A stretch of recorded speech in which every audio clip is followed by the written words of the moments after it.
Olá pessoal, Pedro aqui novamente e hoje eu vou falar sobre um assunto que vocês têm pedido bastante lá no meu Instagram, @psipedrolucas, ou aqui nos comentários dos vídeos que eu produzo sobre terapia cognitivo-comportamental. Hoje eu vou falar sobre a terceira onda da TCC e vou citar brevemente as principais abordagens dessa onda. Mas antes de falar sobre a terceira onda, eu preciso falar sobre as duas primeiras, né? As ondas que antecederam as terapias cognitivas de terceira onda, né? A primeira onda, pessoal, é basicamente a escola comportamental, o desenvolvimento da escola comportamental. Essa é a primeira onda. E essa onda ela começa na virada do século XIX para o século XX, ali no final dos anos 1880, 1890, através dos estudos publicados por Charles Darwin e pelos estudos realizados por Edward Thorndike, que fala sobre a lei do efeito, defendendo que comportamentos que são aceitáveis têm maior probabilidade de serem replicados. Eu falo sobre isso no vídeo que eu produzi semana passada ou alguns dias atrás, falando sobre a escola comportamental. Então, basicamente, a escola comportamental, ela é a primeira onda. E aí você vai ver estudos de Ivan Pavlov, B.F. Skinner, John Watson. A partir dos estudos dos psicólogos experimentais do comportamento, alguns clínicos começaram a tentar aplicar esses resultados ou esses estudos no consultório. E aí se dá início à primeira onda, beleza? A partir da segunda onda, a gente já vai ver especificamente duas abordagens muito mais consolidadas de dois ex-psicanalistas, de duas pessoas que estavam insatisfeitas com a psicanálise no contexto clínico. É importante falar sobre essa perspectiva histórica para a gente poder entender a cabeça das pessoas quando elas criam abordagens ou desenvolvem conceitos teóricos. Quando a gente pensa no século XX, a abordagem hegemônica, a abordagem que dominava tudo, era a psicanálise. Freud ele foi pioneiro, né, como eu já falei em vídeos anteriores, e ele desenvolveu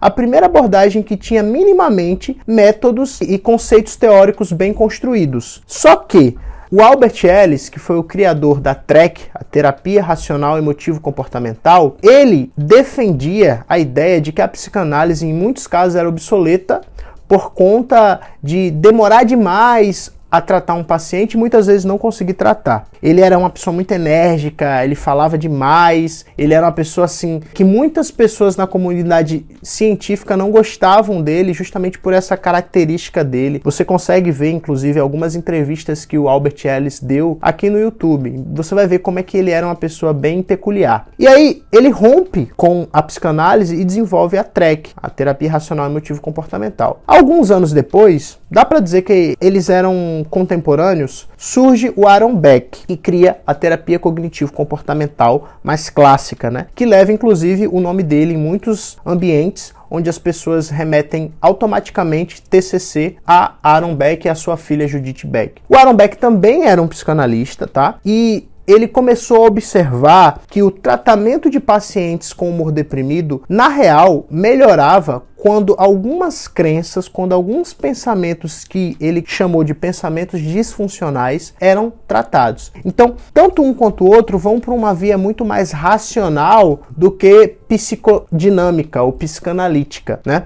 Eles focavam menos nos processos inconscientes e focavam mais na racionalidade, tanto Albert Ellis quanto o Aaron Beck. Sendo que o Aaron Beck, além de focar na questão da racionalidade, ele desenvolveu um modelo cognitivo um tanto mais parrudo, o que, na minha concepção, fez com que ele se tornasse alguém muito mais famoso e muito mais proeminente do que o Albert Ellis, certo? Mas é inegável que muito do que o Beck desenvolveu foi inspiração no trabalho do Albert Ellis. Essa, então, é a segunda onda. Essa segunda onda, ela começa ali na década de 60, finalzinho da década de 60, início da década de 70, e se estende basicamente até a década de 90. E aí, no final da década de 90, ou seja, na passagem do século XX para o século XXI, final dos anos 90, início dos anos 2000, surgem as terapias cognitivo-comportamentais de terceira onda, que são as terapias que eu vou citar para vocês e explicar brevemente cada uma delas. Se você depois quiser que eu explique mais aprofundadamente, eu posso produzir vídeos específicos sobre cada uma, mas hoje eu vou citar as principais porque existem muitas e vou tentar fazer vocês entenderem como elas se diferenciam uma das outras. Então vamos lá. A primeira terapia de terceira onda que eu gostaria de explicar para vocês é a DBT, a Dialectical Behavioral Therapy, que é a terapia dialética comportamental. Essa abordagem foi desenvolvida pela americana PhD Marsha Linehan e basicamente o intuito dela era tratar pacientes com transtorno de personalidade borderline que tem rompantes de raiva, são pacientes que oscilam muito facilmente, são muito impulsivos, têm pouquíssima tolerância à frustração e agem de forma muito desregulada. Mesmo que inicialmente essa abordagem tenha sido desenvolvida para pessoas com borderline, com transtorno de personalidade borderline, ela hoje já é utilizada para diferentes transtornos de personalidade e até mesmo com pacientes que não têm transtorno de personalidade. Então, a premissa básica dessa abordagem é inferir que o que gera desregulação emocional é não saber lidar com os eventos que acontecem na vida. E isso faz com que a pessoa tenha relacionamentos interpessoais muito empobrecidos e também esteja em constante comportamentos de risco, tanto para ela quanto para pessoas perto dela. Então, a DBT, ela busca dar mais habilidades sociais para o paciente e fazê-lo lidar melhor com essas desregulações, com essas oscilações que muitas vezes ele tem. É uma abordagem que tem crescido cada vez mais e que muitas vezes ajuda nas limitações que a terapia cognitivo-comportamental mais clássica de Aaron Beck tinha limitações. Uma segunda abordagem que tem crescido bastante também é a ACT, ou terapia de aceitação e compromisso. Essa abordagem, na minha concepção, ela bebe bastante dos escritos de Epiteto, lá no estoicismo. Eu gosto muito desse autor, gosto muito dessa filosofia grega e basicamente ela ensina os pacientes a lidarem com coisas e situações que acontecem na vida que simplesmente eles não têm controle. Infelizmente, muitas vezes nós perdemos pessoas que nós amamos, acontecem situações traumáticas como uma traição que nós sofremos, ou mesmo o desemprego que vem de forma inesperada, e são situações que muitas vezes não tem o que a gente possa fazer, simplesmente acontecem. Então, essa abordagem, ela tem sido muito útil no tratamento de pessoas com depressão e ansiedade, para fazer com que essas pessoas entendam que elas devem focar muito mais naquilo que elas têm controle, e aquilo que elas não têm controle, elas precisam aceitar. Então, o compromisso vem do controlar o que é controlável e a aceitação vem de conseguir viver da melhor forma com situações que aconteceram e que não tinham nada que pudesse ser feito. Uma outra abordagem que tem crescido bastante também é a terapia focada na compaixão. Existe um padrão, principalmente em pessoas com transtornos de ansiedade e transtornos depressivos, em serem muito autocríticos, e essa abordagem, basicamente, ela ensina esses pacientes a não colocarem o foco naquilo que eles não gostam tanto em si mesmo ou naquilo que eles não gostam tanto na vida, mas a entenderem que para evoluir e para conseguirem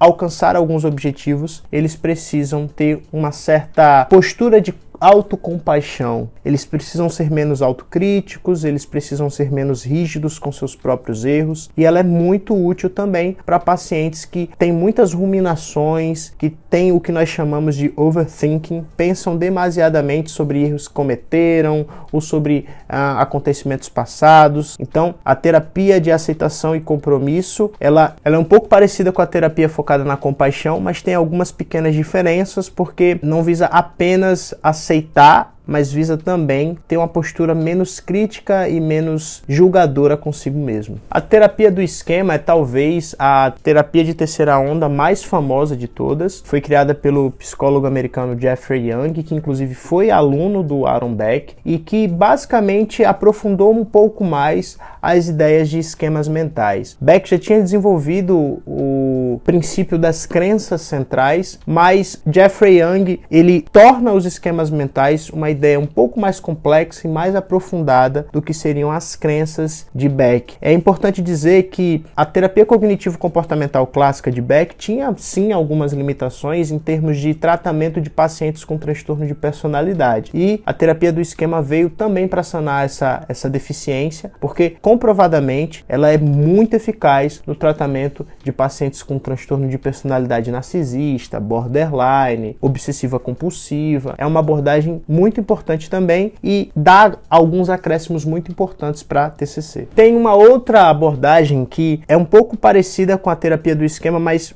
difere um pouco, que é a abordagem focada no esquema emocional do Robert Leahy. Eu geralmente falo sobre Robert Leahy aqui no canal, gosto muito dos livros dele, principalmente de dois: Livre de Ansiedade e Não Acredite em Tudo que Você Sente. Vou deixar os links aqui na descrição para você adquirir. E ele fala basicamente sobre aceitar, sobre conseguir aceitar suas emoções, mas não lutar contra elas, porque basicamente à medida que você aceita e à medida que você convive, aprende a conviver com elas, você consegue viver melhor e ter mais qualidade de vida em termos de saúde mental. Existe também a teoria metacognitiva, né, a abordagem metacognitiva, que basicamente ensina o paciente a pensar sobre seus próprios pensamentos, a refletir sobre algumas catastrofizações e algumas distorções cognitivas que ele faz, e à medida que ele entende o processo de pensar sobre uma determinada forma, ele acaba melhorando. Então perceba que existe uma pequena distinção entre a abordagem da metacognição e a abordagem de Beck, porque enquanto Aaron Beck falava que a gente precisa questionar, e não somente questionar, mas modificar as crenças centrais que nos causam transtornos mentais, o processo da metacognição é muito mais você entender como ele ocorre, como você pensa de uma determinada forma,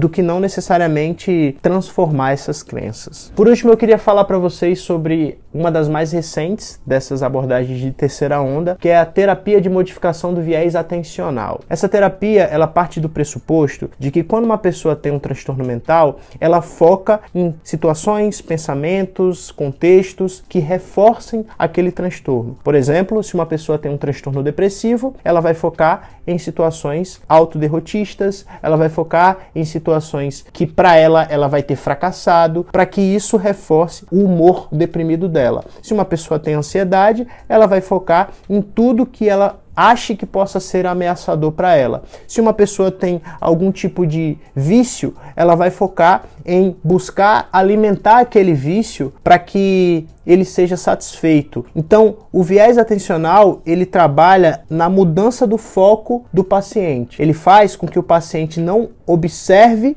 aquele comportamento ou não dê tanta atenção àquele pensamento que reforça o transtorno mental dele. Inicialmente, ela surgiu com estudos realizados com um equipamento que nós chamamos de eye tracking, em que você consegue olhar para um determinado ponto que te chama a atenção e foca naquele ponto, e aí o entendimento é que esse ponto ele pode ser mudado através de um processo terapêutico por essa abordagem. Existe também uma variação chamada de MDR, não sei se vocês já ouviram falar, que se baseia muito nesse princípio também. Essa é a abordagem mais recente que ainda está sendo mais bem desenvolvida atualmente. Bom, pessoal, essas são as principais abordagens cognitivas e comportamentais de terceira onda. Percebam que todas elas têm algumas diferenças, mas também tem muitas similaridades. Elas trabalham com a questão da aceitação do problema, elas trabalham com a questão do mindfulness, ou seja, você focar no momento presente, você